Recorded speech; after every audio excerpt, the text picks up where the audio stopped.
बिस्मिल्लाहिर्रहमानिर्रहीम। अस्सलाम वालेकुम जनाब। स्टोरी मैंने एक ही शेयर करनी है।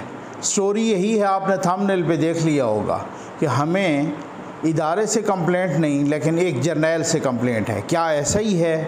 और ये कौन सा पाकिस्तानी सियासतदान है जिसके घर का किराया 8 साल तक अमेरिका देता रहा? ये बहुत बड़ी बम्बास्टिक किस्म की खबर है जनाब, इस पे भी बात करेंगे। कल असम्बली में बहुत धुआंधार तकारीर हुई। 58(2) पहले सदर के पास थी, अब 58(2) वो अदलिया इस्तेमाल करना शुरू हो गई है। बहुत कुछ और होने क्या जा रहा है ये आपके साथ डिस्कस ज़रूर करेंगे। मैं आपको बहुत कुछ आज क्लिप्स दिखाने लगा हूँ और उस पर बात भी करने लगा हूँ और दबंग किस्म का एक तबसरा भी। लेकिन सबसे पहले मैं जो एक क्लिप दिखाने लगा हूँ वो मोहसिन दावड़ साहब का है। वो खैबर पख्तूनख्वा से MNA हैं, आज़ाद हैसियत में, अभी हुकूमत का हिस्सा भी हैं। और लेकिन बात ये है, उन्होंने कल एक कौमी असम्बली में बात की। इससे पहले प्रेस कॉन्फ्रेंस में एमल वली ख़ान भी बात कर चुके हैं और वो एमल वली ख़ान का रेफरेंस भी दे रहे हैं। मौलाना फजल रहमान साहब भी बात कर चुके हैं और लोग भी बात कर चुके हैं। मैंने ख़ुद इसकी इन्वेस्टिगेशन भी की है। इस पर मैं 2 जुमले ज़रूर बोलूँगा, लेकिन पहले आप ये ज़रा सुन लें, आपके रोंगटे खड़े हो जाएंगे। ये मुल्क के हालात हैं और ये मुल्क के हालात कौन करने जा रहा है। और ये एक अलार्मिंग सिचुएशन सिर्फ वजीरिस्तान की बात नहीं है शुमाली, ये जनूबी वजीरिस्तान की भी बात है, ये बन्नू की भी बात है, ये सवाबी की भी बात है, ये सवात की भी बात है। ये पूरा का पूरा पख्तूनख्वा जो है वो उनके हवाले कर रहे हैं। और इंटरेस्टिंग चीज जनरल स्पीकर, ये बड़ी सोच वाली बात है। पिछले दिनों हमारी जो प्रेस कॉन्फ्रेंस थी PM हाउस में, वहां पर अवामी नेशनल पार्टी के सूबाई सदर ने एक बात की और एक खबर दी कि हमारे सूबे के वजीर आला, पख्तूनख्वा के वजीर आला, गवर्नर और 3 वज़रा वो तालिबान को पता देते हैं और इस बात की अभी तक कोई तरतीब भी नहीं आई। और अभी आज ही साबिका तर्जुमान TTP के एहसानुल एहसान का एक ट्वीट मैंने देखा और फिर मैंने कुछ सहाफ़ी से उसको वेरीफाई भी करवाया कि ये उनका अपने अकाउंट है या नहीं है। उस ट्वीट में वो कहते हैं कि गवर्नर पख्तूनख्वा जो रिजाइन कर गए थे, उनको पते की कॉल आई थी और वो उन्होंने कुछ साथियों को मेरे जरिए, मेरे रसूख इस्तेमाल करके वो जो 3 करोड़ रुपए से ज्यादा का पत्ता मांगा जा रहा था वो हमने कम करके 75 लाख कर दिया। तो जनाब स्पीकर, ये जब सिचुएशन हो जाए कि सूबे का वज़ीर आला पत्ता देना शुरू कर दे, गवर्नर साहब का पत्ता देना शुरू कर दे, सूबाई वज़रा पत्ता देना शुरू कर दे, तो आम आवाम बेचारे क्या करेंगे? और ये इस पर भी नहीं है कि हमारे लोग यहाँ पर इस्लामाबाद में आकर आबाद हो जाते हैं, वहां से भी उनको पते की कॉल्स आती है कि भाई आप लोग ने जो कारोबारी हजरात होते हैं कि आप लोगों ने फलाने जगह पर इतने इतने पैसे आपको पहुंचा देने हैं।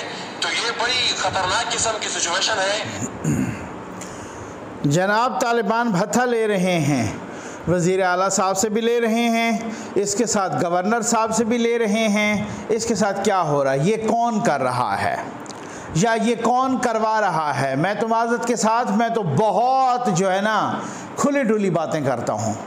ये कौन कर रहा है? आखिर हमने इतनी मेहनतों से, इतनी कुर्बानियों से, इतना ख़र्चा करके ज़रब आज़ब और रद्दुल फ़साद और ऑपरेशन ये सारे किए हैं, आखिर इसलिए किए हैं।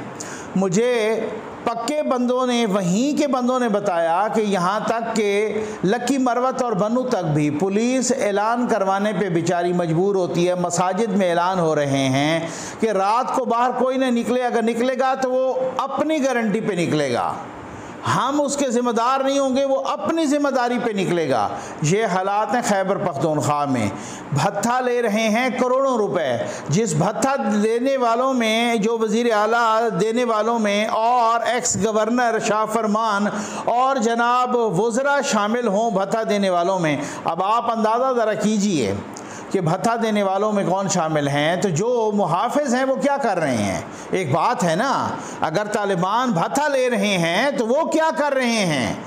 मैं आपको ये इस तरीके साथ साथ मुज़ाकरात भी चल रहे हैं, इससे ज़्यादा मैं और कुछ नहीं कहूँगा। ये सितम ज़रीफ़ी है और दूसरी तरफ आप हालात भी देख लें, ये हालात क्यों जा रहे हैं इस नहज पे।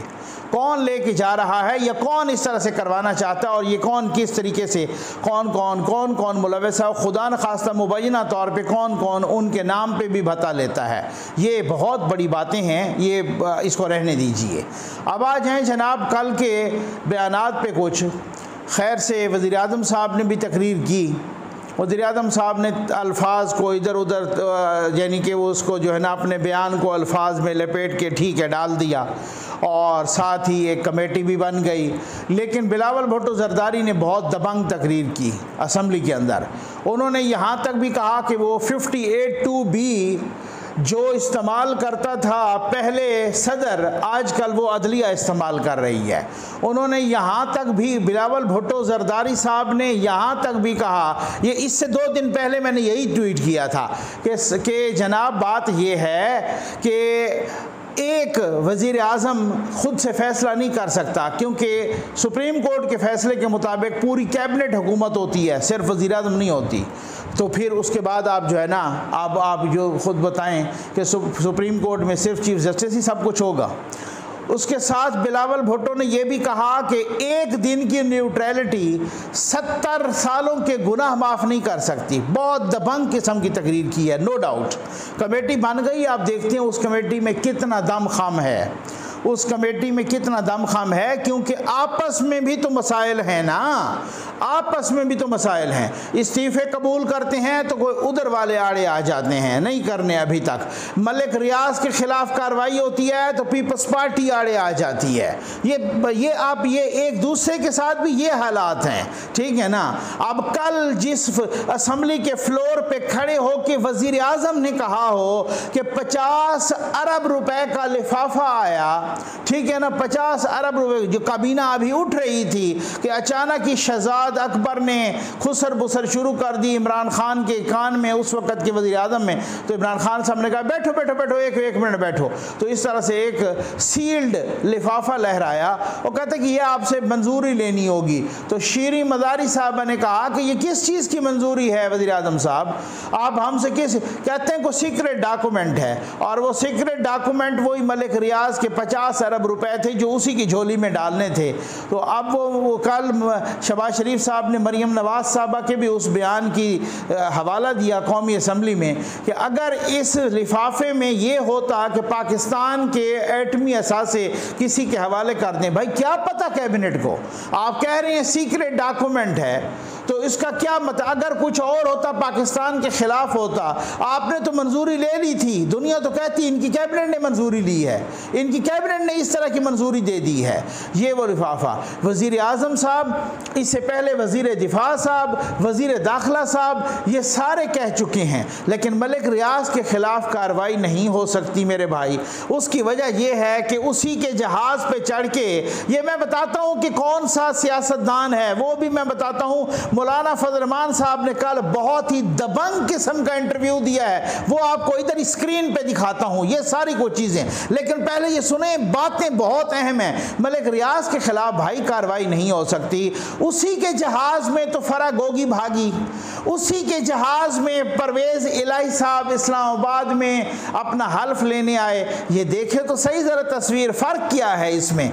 उसी के जहाज़ में फरा गोगी पंजाब का पैसा लूट के भाग गई दुबई, उसी के जहाज़ में परवेज़ इलाही साहब यहाँ आए। बाकायदा अब तो लिस्ट जारी हो चुकी है बंदों की, परवेज़ इलाही साहब, बाकी जितने लोग थे, क्रू के 3 लोग थे, बाकी सारे वो उनकी पूरी लिस्ट है, 10-12 लोग हैं जो उसके जहाज़ में आए हैं। अब उसके जहाज़ का पूरे का पूरा नंबर शंबर पता नहीं, वो BTP 555 जो भी है, वो मलिक रियाज साहब का वही जहाज़ था जिसको फरा गोगी लेके गई थी। तो ये जिहाद हो रहा है। इमरान खान साहब कह रहे हैं मैं जिहाद कर रहा हूँ, मलिक रियाज के जहाज़ पर जिहाद हो रहा है। माशाअल्लाह, सुभान अल्लाह, या इन्ना लिल्लाह कहूँ, ठीक है ना। ये वो मलिक रियाज साहब हैं। और ये अब लोग कह रहे हैं कि आप हैरान क्यों हो रहे हैं चौधरी परवेज़ इलाही पर कि उन्होंने जहाज़ जो है ना जो उनका इस्तेमाल किया है। यही चौधरी परवेज़ इलाही जब वज़ीर आला थे परवेज़ मुशर्रफ साहब के ज़माने में, उस वक़्त मलिक रियाज को जंगलात की 10,000 कनाल ज़मीन, चौधरी परवेज़ इलाही ने महकमा जंगलात की 10,000 कनाल ज़मीन यहाँ पे मलिक रियाज साहब को बहरिया टाउन के लिए इनायत फरमा दी, और उसका मुकदमा भी बना था। उसमें कोई चीफ सेक्रेटरी के पता नहीं उनके पर्सनल सेक्रेटरी के वो फंसे शंसे थे, चौधरी साहब बच निकले थे, ठीक है ना, वो बाद में भी मुकदमा रहा था। 10,000 कनाल, उससे आपको मैं जल्दी बात से एक बड़ी ज़बरदस्त किस्म की दिलचस्प, मुझे एक ऑफिसर ने बताया था, मुझे जंगलात के एक ऑफिसर ने बताया, भाई वहाँ पर बात यह है कि अब वहाँ हम गए ना, हमें पता चला भाई हमारी ज़मीन पर ना वो बिल्डोज़र ट्रैक्टर सारे वो जनाब चला रहे हैं, और हमने कहा कि भाई ये कौन, ये को कब्ज़ा माफिया आ गया, क्या मसला है, जाओ। तो ऊपर से हमें आर्डर मिला कि जी आप जाएं और वहाँ पे उनको रोकें, ये कौन लोग हैं। तो हमने अपना कोई 10, 12, 15 लोग अपने जो गार्ड शार्ड थे उनको लेके गए वहाँ पर, तो उसमें तो वहाँ पे पता चला कि ये बहरिया टाउन वाले मलिक रियाज साहब जंगलात की ज़मीन पे। हमने कहा तुम्हें किसने कहा है, उन्होंने कहा तुम निकलो। ऑफिसर्स को और उस जंगलात के अमले को वो पड़ गए, उन्होंने कहा जी तुम निकलो, उनके बहुत सारे बंदे थे, इन्होंने थोड़ा रेजिस्ट किया तो लिटरली आपको बता रहा हूँ वो जितने 10-12 बंदे गए थे ना, मलिक रियाज के अमले ने उन जंगलात वाले मुलाजमीन को उधर ही कान पकड़वा दिए कि कान पकड़ो।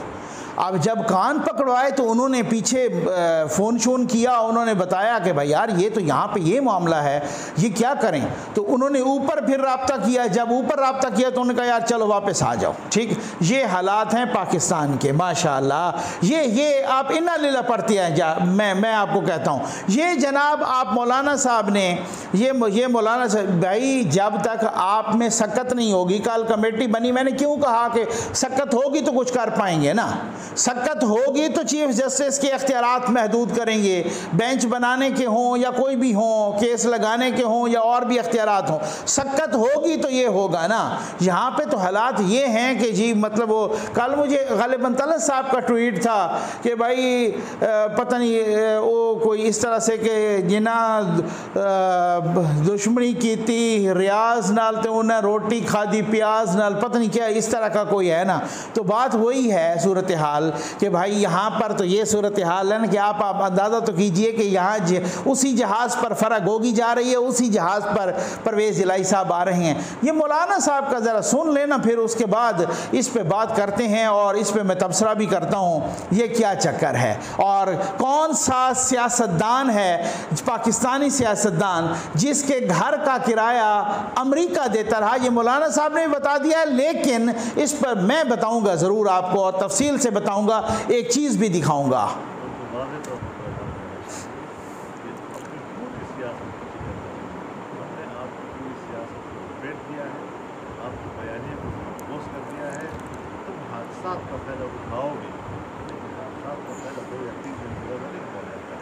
पंजाब के बारे में सोचो तो कितने दिनों की हुकूमत होगी, उसकी जिंदगी कितने दिन की है उसके बारे में गौर करो।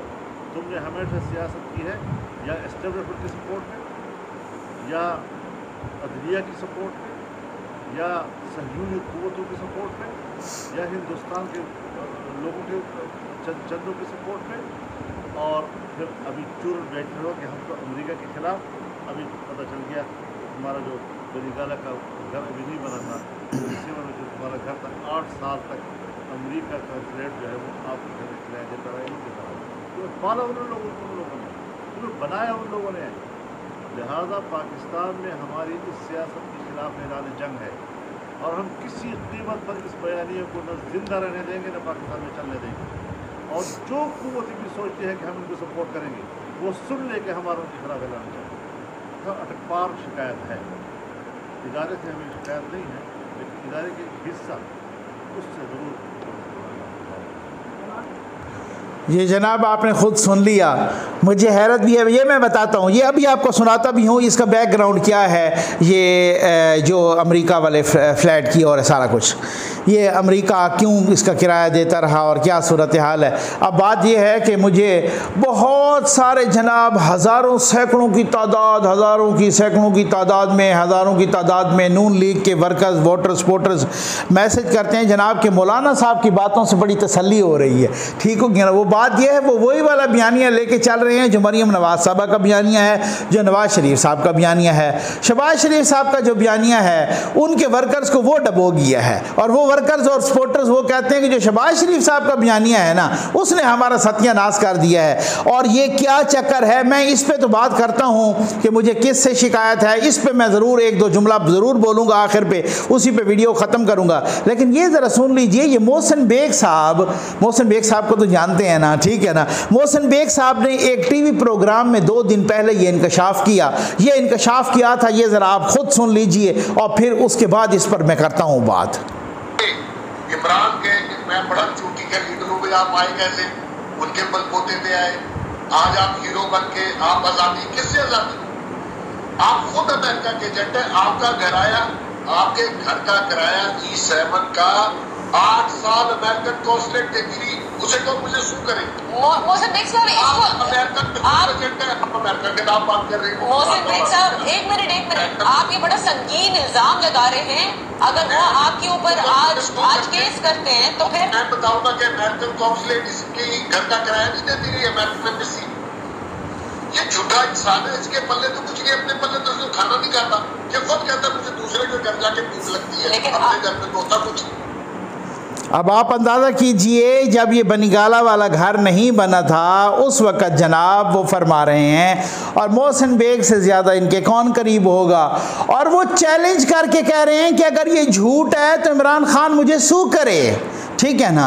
इससे पहले जस्टिस वजीउद्दीन कह चुके हैं कि अगर मैंने ये गलत कहा कि इमरान खान के घर में बनीगाला में 50 लाख माहाना भत्ता नहीं आता था तो मुझे सू करो। उसको कह के सू करने के किसी ने नहीं किया।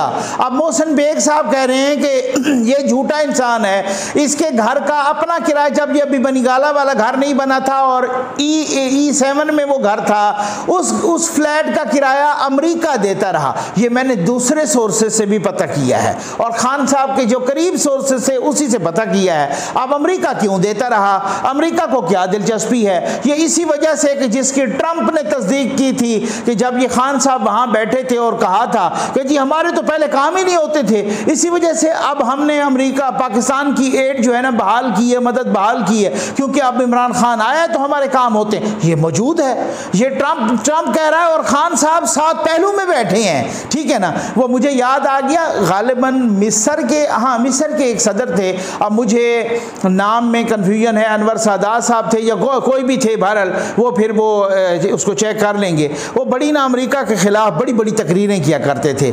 जब वो उसके बाद कुछ खुफिया डॉक्यूमेंट्स CIA के बाहर आए, उनसे पता चला बाद में, जब वो बहुत अरसा गुजर गया, होता ऐसे ही है, तो फिर बाद में पता चला भी उसकी तो तकरीरें खुद CIA लिख रहा था। ये हालात होते हैं, ये वाक़यात होते हैं। और जनाब मौलाना साहब कह रहे हैं, मौलाना साहब के ना बयानात से बहुत तसल्ली होती है, और इस तरह के दबंग बयानात आने चाहिए कि जनाब हमें एक जर्नैल से शिकायत है जो अटक पार बैठा है। अटक पार कौन बैठा है? जनरल फैज़ साहब बैठे हैं, उनसे हमें शिकायत है, हमें इदारे से नहीं। लेकिन बात यह है कि जब किसी से भी, मौलाना साहब समेत किसी से भी, बाकी तमाम PDM से बाहर की जमातें, सब तमाम हुकूमती इत्तेहादियों से अब बात करें ना, वो खुल के कहते हैं हमारे साथ हाथ हुआ है और पूरे इदारे ने किया है। ये खुल के कहते हैं, बाकी ऑन द रिकॉर्ड कुछ कहते रहें, इधर उधर कुछ कहते रहें, उससे नहीं है। उम्मीद है आपको वीडियो पसंद आई होगी। आपका बहुत बहुत शुक्रिया।